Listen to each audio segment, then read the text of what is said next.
आजकल ऐतिहासिक खोजों की भी बड़ी विचित्र विडंबना है। जो लोग हिंदू धर्म की परिपाटियों, पर्वों, त्योहारों, परंपराओं को पाखंड बताते थे, इतिहास को पाखंड और केवल परिकल्पना बताते थे, वे लोग अब ये कहने लगे हैं कि ये होली तो बौद्धों की चुराई है, ये दीपावली तो बौद्धों की है, रक्षाबंधन तो बौद्धों ने दिया है। अब वो अलाए बलाए की व्यथा किनारे हो गई। अब सीधे सीधे होली, दीपावली, रक्षाबंधन जितने भी त्यौहार हैं, अब वो हिंदुओं ने बौद्धों की नकल की। इतना ही नहीं, अभी तक जिन देवताओं के 4-10 भुजाओं को देख करके उसे पाखंड माना जाता था, मात्र एक मिथ्या परिकल्पना के लांछन लगते थे कि किसी भी देवी के 20 हाथ हो सकते हैं क्या, किसी भी महिला के, किसी भी पुरुष के 50 हाथ हो सकते हैं क्या, 100 हाथ हो सकते हैं क्या। आज उन देवताओं को भी बौद्धों से चोरी का लांछन लगता है। अवलोकितेश्वर से विष्णु को हमने चुराया, उनके एक देवी हैं सरस्वती, उनसे हमने सरस्वती को चुरा लिया। उनकी देवी सरस्वती के 4 हाथ हैं, अब उन्हें नहीं खलता। हमारी सरस्वती के 4 हाथ थे तब खलता। हमने उनके तमाम परिपाटियां, तमाम परंपराएं बदल करके हिंदू बना दी। अरे मूर्खों, अब भी कुछ इतिहास को खोजो। हिंदू और बौद्ध ये दोनों मात्र सनातन के अलग अलग संप्रदाय हैं, अलग अलग मान्यताएं हैं। सनातन इतना विशाल है जिसमें जैन, बौद्ध, सिख, हिंदू ही नहीं और अनेक संप्रदाय अपने अपने तरीके से ईश्वरोपासना की विधाएं, जीवन जीने की अलग अलग कलाएं, अलग अलग परिपाटियां, अलग अलग परंपराएं सब मिल करके सनातन समृद्ध होता है और उससे भारतीय संस्कृति का सृजन होता है।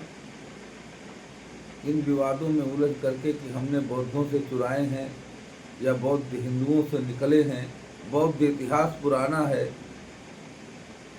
कि हिंदू इतिहास पुराना है, सनातन इतिहास पुराना है। भगवान बुद्ध ने एस धम्मो सनातनो कहा, इस पर थोड़ा ध्यान दो। ये सनातन है, बहुत विशाल है। कौन किससे क्या चुराया है, किसने किससे कहाँ से क्या आया है, या सोचने और विचारने की बात नहीं है। हमें होली मनानी है, हमें दीपावली मनानी है, हम बौद्ध बनकर मनाएं या हिंदू बनकर मनाएं, वह हिंदुओं का त्यौहार हो या बौद्धों का त्यौहार हो, जैनों का हो या सिखों का हो, वह सब सनातन धर्म के त्यौहार।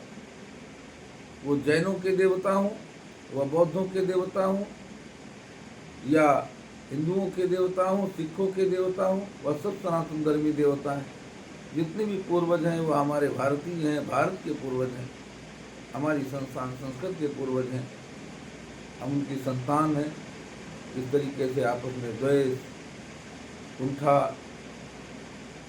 पाल करके, सामंजस्य को बिगाड़ करके राष्ट्रद्रोही न बने, समाजद्रोही न बने, संस्कृत द्रोही न बने, रामद्रोही न बने, बुद्ध द्रोही न बने, महावीर द्रोही न बने, गुरु नानक जी के द्रोही न बने। एकता का संदेश दें। कौन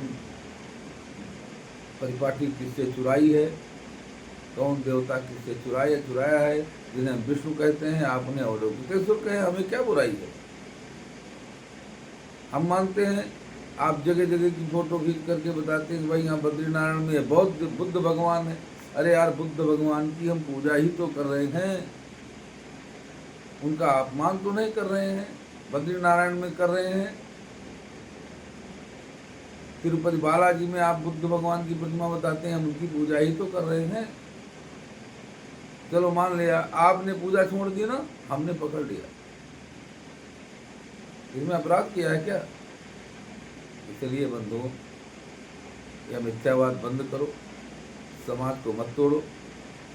समाज को होली, दीपावली, विष्णु और कृष्ण और राधा और शिव में शिव को घसीट करके बीच में और समाज को तोड़ने की, मिथ्या कुंठा निकालने की, इस तरीके की के काम को छोड़ो। आपसी भाईचारा और समरसता की स्थापना करो, जिसकी आवश्यकता है। भेदभाव, छुआछूत, ऊंच नीच मिटाओ, जिसकी जरूरत है। इसके लिए अभियान चलाओ, एक दूसरे पर लांछन थोप करके, एक दूसरे के इतिहास को टटोल कर खोल करके, ये ठीक नहीं है। ये सब राजा रहे हैं बंधु, सबने शासन किया है,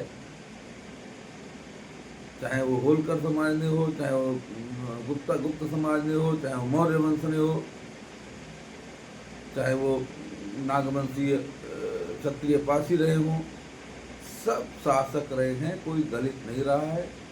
दलित तो इस्लाम ने इनको किया है, ये आपको समझ लेना चाहिए। और अंततोगत्वा आप अपने को दलित और शोषित और वंचित दिखाने का जो प्रयत्न कर रहे हैं, वो अपने इतिहास के साथ गद्दारी कर रहे हैं। आपका वह उज्जवल, समृद्ध और गरिमामय जो इतिहास है, उस इतिहास के साथ धोखा कर रहे हैं। इसलिए बंधुओं, होश में आओ, समाज को मत बांटो, राजनीति के चक्कर में मत पड़ो। आज एक बार चर्चा हो रही थी यहाँ पर बैठ करके, लोगों ने कहा कि ये संदेश देना चाहिए, तो इसलिए मैंने आपको ये संदेश